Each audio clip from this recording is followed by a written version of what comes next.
கட்டாயம் எங்களுக்கு இருக்கு, உங்களுக்கு இருக்கு. கூடியவர்கள் இடைத்தேர்தலில் கூட்டணி சொல்லப்படுறதா அல்லது பாஜகவை நேரில் போட்டிருக்காங்க. அண்ணே இப்ப நான் சொல்லிடலாம், மாநில தலைவரா இவங்க போட்டுருவாங்க, அவங்க போட்டுருவாங்க. ஆனால் ஒரு கூட்டணியுடைய தர்மம் என்னன்னா, நாங்கள் அறிவிக்கும் பொழுது 39 சீட்டோட சேர்த்து அறிவிக்கிறது தான் தர்மம். அதனால மற்ற தலைவர்களுக்கு பேசணும், அதுதான் முறை. எதாச்சியாக நாமளே இல்லை அப்படின்னு நான் சொன்னா அது சரியா இருக்காது.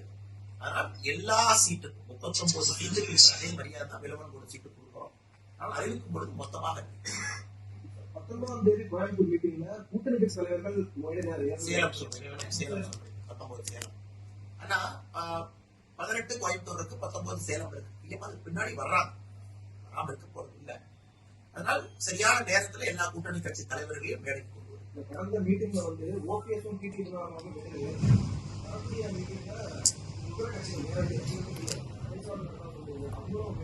பாப்பீங்க நாளைக்கு நேரம் 18ஆம் தேதி முன்னாடியே பத்திரிகை நம்ம பேருக்கு தான் போறோம், அறிவிக்கும்.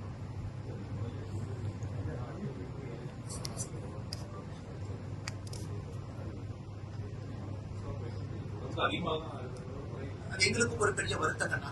ஏன்னா இந்தியாவில் எந்த மாநிலத்தில் நடக்கக்கூடிய தேர்தலை விட தமிழகத்தில் நடக்கக்கூடிய தேர்தல் என்பது cost of doing election is very high. அது என்ன ஆகுனாங்கன்னா, படித்தவர்கள் நல்லவர்கள் அரசியல் பயப்படணும். நம்ம ஏதோ சொல்லிட்டு போயிடலாம். உண்மையான கண்ணன் என்னன்னா, ஒரு நடுநிலைமையாக இருக்கக்கூடிய ஒரு மனிதன், ஒரு சகோதரன் சகோதரி சுயேட்சையா நிக்கிறதுக்கே மற்ற ஊர்ல பார்த்தீங்கன்னா சுயேட்சை அதிகமாக கேட்கிறாங்க. ஏன்னா மற்ற காஸ்ட் ஆஃப் எலெக்ஷனை குறையும், சுயேட்சைக்கும் அதே வாய்ப்பு. தமிழகத்தில் பார்த்தீங்கன்னா சுயேட்சை ஜெயிக்கிறதுல ஒரு வாய்ப்பே இல்லாத அளவுக்கு இன்னைக்கு தேர்தல் களம் வந்து சூடா இருக்கு, பணம் அதிகமாக கொடுக்கும். அதனால எங்களுடைய நம்பிக்கை இன்னைக்கு சீஃப் எலெக்ஷன் கமிஷனர் பேசும்பொழுது நம்ம கடுமையான வார்த்தைகளை பயன்படுத்திருக்கிறோம். இதை இந்த முறை நாங்கள் கண்டிப்பா அடக்கியே மாற்றுவோம். இந்த முறை கிராக்கிங் போட போறோம். எல்லா சென்ட்ரல் கவர்மெண்ட் ஏஜென்சியும் இந்த முறை நாங்கள் முடிக்க போறோம். 100 நிமிஷம் தான் கொடுப்போம், 100 minutes, அதாவது 1 மணி நேரம் 40 நிமிஷம். அதுக்குள்ள ஒரு கம்ப்ளைண்ட்டுக்கும் நடவடிக்கை. எஸ்சிபிக்கு லேப்ல கம்ப்ளைண்ட் பண்ணுவீங்க, எலெக்ஷன் கமிஷன் இருக்கக்கூடிய டோல் ஃப்ரீ நம்பர்ல கம்ப்ளைண்ட் பண்ணுவீங்க, கண்ட்ரோல் ரூமுக்கு ஃபோன் பண்ணுவீங்க. அதனால நாங்களும் எதிர்பார்க்கின்றோம் அந்த அளவுக்கு மேன் பவர் அவங்க இருக்கணும். 100 நிமிஷத்திற்குள்ள ஒரு கம்ப்ளைண்ட்டையும் ரிசால்வ் பண்ணி முடிக்கணும். அப்படி செய்தாங்கன்னாவே பாதி விஷயம் குறையுதுன்னா. இன்னொன்று மக்களுடைய அவேர்னஸ். உங்களை போல் நானும் மக்களுக்கு வைக்கக்கூடிய வேண்டுகோள், எலெக்ஷன் கமிஷனர் சொன்னது போல இஷ்யூ பேஸ்ட் எலெக்ஷன் அது இருக்கட்டும். தனிப்பட்ட ஒரு தாக்குதல், தனிப்பட்ட விஷயங்கள், தனிப்பட்ட கருத்துக்கள் இதெல்லாம் தாண்டி தேர்தலை பொறுத்தவரை எல்லா கட்சிகளுமே ஒரு இஷ்யூ வச்சு எலெக்ஷன் அணுகட்டும். அது மக்கள் முடிவெடுக்கட்டும். அப்படி இருந்தாவே மசில் பவர், மணி பவருடைய ஆதிக்கத்தை குறைக்க முடியும் என்பது என்னுடைய நம்பிக்கை.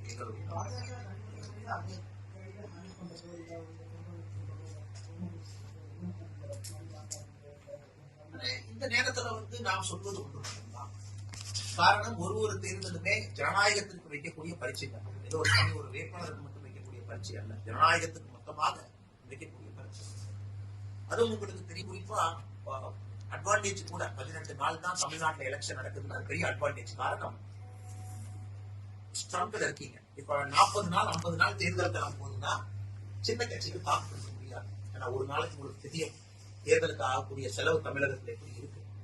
அதனால் தமிழகத்தை பொறுத்தவரை மிக வேகமாக தேர்தல் நடத்தப்படுவதே இந்த மணி பவர், மசில் பவர் ஒழிப்பதற்காக இருக்கலாம் அப்படிங்கிறது உங்களை போன்ற என்னுடைய யூகமும் கூட. ஒரு தனி மனிதராக, கட்சி தலைவராக ஒரு யூகம். இது ஒரு ஸ்டெப்.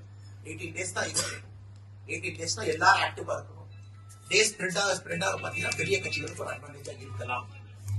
ஒரு விதத்துல இது ஒரு இதுக்கு அப்ரோச், ஒரு ஸ்டார்ட்.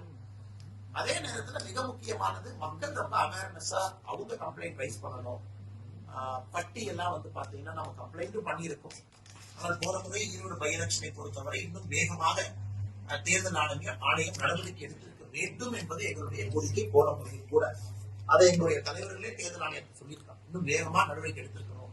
பத்திரிகை நண்பர்கள் போய் வீடியோ எடுத்து போடும் அளவுக்கு நிலைமை மோசமா இருந்துச்சு. 6 மணி நேரம் 7 மணி நேரம் ஒருத்தர் பட்டியல் இருக்கிறாங்க. பரிசு பொருட்கள்ல குடோன் அடைச்சு வச்சு 6 மணி நேரம் டிஸ்ட்ரிபியூட் பண்றாங்க. கறி எடுத்து வீட்டுக்குள்ள கொடுக்குறாங்க. இதையெல்லாம் கண்டிப்பாக பொறுத்து கொள்ள முடியாது. இந்த முறை பார்ப்போம், நடவடிக்கை எடுப்பார்கள் என்று நம்புகின்றோம்.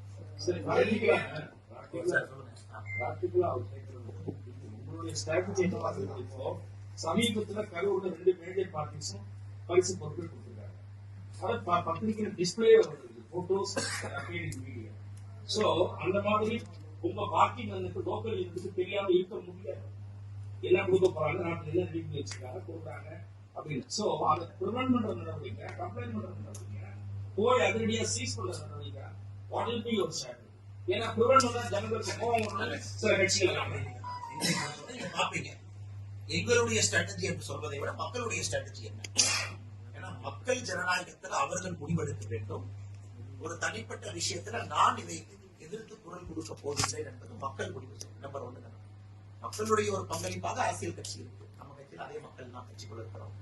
அதனால பாரதிய ஜனதா கட்சியை பொறுத்தவரை இந்த தேர்தல் நம்ம அக்ரெசிவா தான் அணுக போறோம். எந்த மாற்று கருத்து இல்லைங்கன்னா இன்னும் 2 நாட்கள் நீங்க பாப்பீங்க. நம்முடைய குறிப்பாக நம்முடைய தேர்தல் கூட்டணி வேட்பாளர்கள் அறிவிக்கும் பொழுது 2-3 நாட்கள்ல மிக விரைவாக அன்னைக்கு நாங்க எங்களுடைய ஸ்டாண்டர்ட் நிறைய விஷயத்துல சொல்ல போறோம். சவாலான எதையும் பார்க்கலீங்க. சவாலாக எதையும் பார்க்கவில்லை. களம் நன்றாக இருக்கிறது, ஆரோக்கியமாக இருக்கிறது. மக்களுடைய மூட பொறுத்த வரைக்கும் மோடி அவர்களுக்கு வாக்களிக்க வேண்டும் என்கின்ற உணர்வு எல்லா இடத்துலையும் பார்க்க முடியும். அது கன்னியாகுமரியா இருக்கட்டும், அல்லது சென்னையா இருக்கட்டும், அல்லது இன்னொரு பகுதியா இருக்கட்டும், கொங்கு பகுதியா இருக்கட்டும், வட தமிழகமா இருக்கட்டும், இந்த முறை களம் மிக மிக சாதகமாக இருப்பதாகத்தான் நாங்கள் பார்க்கின்றோம். சவால் ஆஃப்கோர்ஸ் ஒரே பேஸ் எலெக்ஷன், பெரிய கட்சிகளுடைய ஆதிக்கம், மணி பவர், மசில் பவர், ஆளும் கட்சி எவ்வளவு வேண்டுமானாலும் செலவு செய்ய முடியலாம் என்கின்ற கனவு, அதெல்லாம் ஒரு சவால் தான். பட் நாங்க இதெல்லாம் இந்த முறை எதிர்கொள்ள முடியும் என்கின்ற ஒரு நம்பிக்கை இருக்கு. நீ 3 நாள் காத்திருக்கணும். 3 நாள் நானும் காத்திருக்கேன்.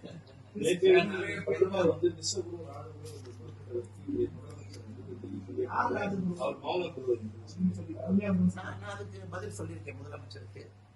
அதாவது எனக்கு பிரதமர் என்ன சொன்னார், அதாவது இலங்கையிலே மரண தண்டனை விதிக்கப்பட்ட மீனவர்களை மோடி திரும்ப நான் கொண்டு வந்திருக்கேன் அப்படின்னு சொன்னார். ஒரு வாரம் நான் தூங்கல, நான் போராடினேன், எல்லா கதவையும் தட்டினேன், எல்லா விஷயத்தையும் பயன்படுத்தி மீனவர்களை பத்திரமா கொண்டு வந்தேன். இன்னைக்கு மக்கள் நீங்க கேள்வி கேட்போம், இந்த நிலைமைக்கு காரணம் யார் அப்படிங்கிற ஒரு கேள்வியை முன் வச்சுட்டு போயிருக்காங்க. இன்னைக்கு அவர் என்னதான் சொன்னார், இன்னைக்கு பாத்தீங்கன்னா மூக்கைய தேவர் அவருடைய பையன் முத்துராமலிங்கம் அவர்கள் உசிலம்பட்டியில 84 எம்எல்ஏ இருந்தவங்க நம்ம கட்சியில் தாண்டி. என்ன விசேஷம் என்ன, அவருடைய அப்பா அப்ப ராமநாதபுரத்தினுடைய எம்பியாக PKM ஐயா இருந்த பொழுது பாராளுமன்றத்திலிருந்து வெளிநடப்பு பண்ணார். எதற்கு? கச்சத்தீவை தாரை வாங்க. கட்சியில யார் இணைஞ்சாங்களோ அவருடைய தந்தை பாராளுமன்றத்துல கச்சத்தீவு கொடுப்பதற்கு இந்திரா காந்தி அம்மா தடுத்தாங்க. அவர் பேசும் பொழுது இந்த மாதிரி கேளுங்க நாங்க சொல்றது அப்படின்னு. பட் நீங்க இந்தியாவிற்கு பெரிய மாபெரும் துரோகம் செஞ்சிருந்தீங்கன்னு சொல்லிட்டு வெளியே வந்தாங்க. அடல் பிகாரி வாஜ்பாயும் கூட அவரை சப்போர்ட் பண்ணி பேசினாங்க. இன்னைக்கு ஒரு நிகழ்வு சொல்றேன். ஏன்னா யார் பாராளுமன்றத்தில் வெளிநடப்பு செய்தார்களோ அவருடைய மகன் இன்னைக்கு நம்முடைய கட்சியில் நினைச்சிருக்காங்க. தமிழகத்துல எல்லோருக்கும் தெரியும், இந்த கச்சத்தீவை பொறுத்தவரை ஒரு மர்மமான விஷயம் நடந்தது. என்ன? 3 விஷயம் நடந்துச்சு. ஒன்று டெல்லியில போட்ட கையெழுத்து, கொழும்புல போட்ட கையெழுத்து, 2 நாடுகளும் போட்ட கையெழுத்து. 3வது கலைஞர் கருணாநிதி அவர்கள் முதலமைச்சராக இருந்த பொழுது எந்த அளவுக்கு ஒரு விஷயம் தெரியும், இந்திய கவர்மெண்ட்டும் இலங்கை கவர்மெண்ட்டும் இந்த நடவடிக்கை எடுக்கும் பொழுது அவர் எந்த அளவுக்கு லூப்ல வச்சிருந்தாங்க. அதற்கு சம்மதம் அவர் முதல்லயே கொடுத்தார். அதன் பிறகு 2 ஃபாரின் செக்ரட்டரியும் சேர்ந்து 6 மாதங்கள் கழித்து ஆர்டிகல் 6 ரிமூவ் பண்ணாங்க. ஆர்டிகல் 6 பாத்தீங்கன்னா கச்சத்தீவு நம்ம இலங்கை கொடுத்தோம், அதே தான். ஆர்டிகல் 6 என்ன சொல்லிச்சு, இலங்கையில கச்சத்தீவு இருந்தாலும் கூட இந்திய மீனவர்கள் கச்சத்தீவுல மீன்வலையை உணர்த்தலாம் என்று ஆர்டிகல் 6 சொல்லிச்சு. அதையும் 6 மாசம் கழிச்சு 2 ஃபாரின் செக்ரட்டரியும் அந்த ஆர்டிகல் 6 தூக்கினாங்க. அதன் பிறகு இருந்தது போச்சு. அதனால் அன்னைக்கு முழுவதுமே இங்கே ஆட்சியில் இருந்தவர் நம்முடைய கலைஞர் கருணாநிதி அவர்கள் முதலமைச்சராக. அவருக்கு எதுவும் தெரியாது, எங்களுக்கு தெரியாது அப்படின்னு முதலமைச்சர் சொல்வது, இன்றைய முதலமைச்சர் ஸ்டாலின் அவர்கள், இது ஒரு கபட நாடகமாகத்தான் நாம் பார்க்கின்றோம். நாள் இருக்கு, யாரு மறைந்திருந்தாலும் கூட அந்த விஷயங்கள் ஒரு நாள் வெளியே வரத்தான் போகுது.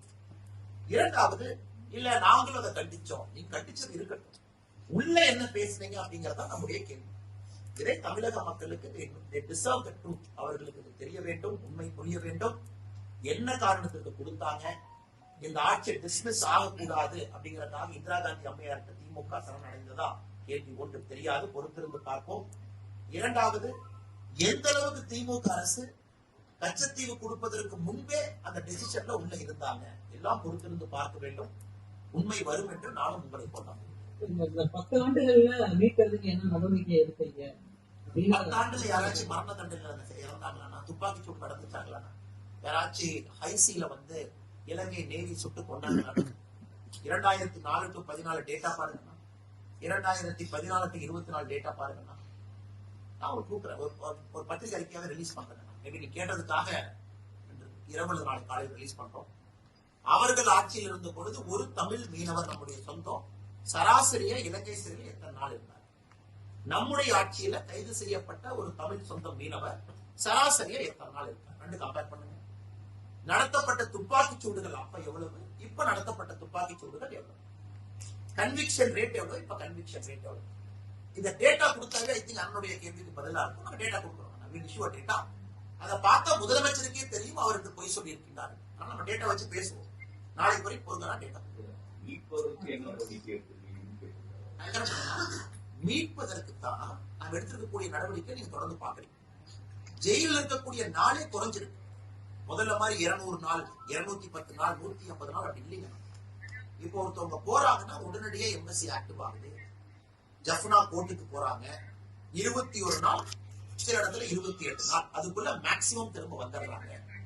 யாருக்குமே ஒரு தண்டனை பெற்று இலங்கை சிறையில் இதுக்கு முன்னாடி பாத்தீங்கன்னா தண்டனை பெற்று இப்ப யாருமே நீங்க எந்த டேட்டா வச்சு பார்த்தாலும் 10 ஆண்டுகள் காங்கிரஸ் ஆட்சி, 10 ஆண்டுகள் பாரதிய ஜனதா கட்சி ஆட்சியில தமிழகத்தினுடைய மீனவர்களுக்கு சேஃபஸ்ட் டேட்டா. கொஸ்டின் நம்பர் 2, ஏன் கைதாக?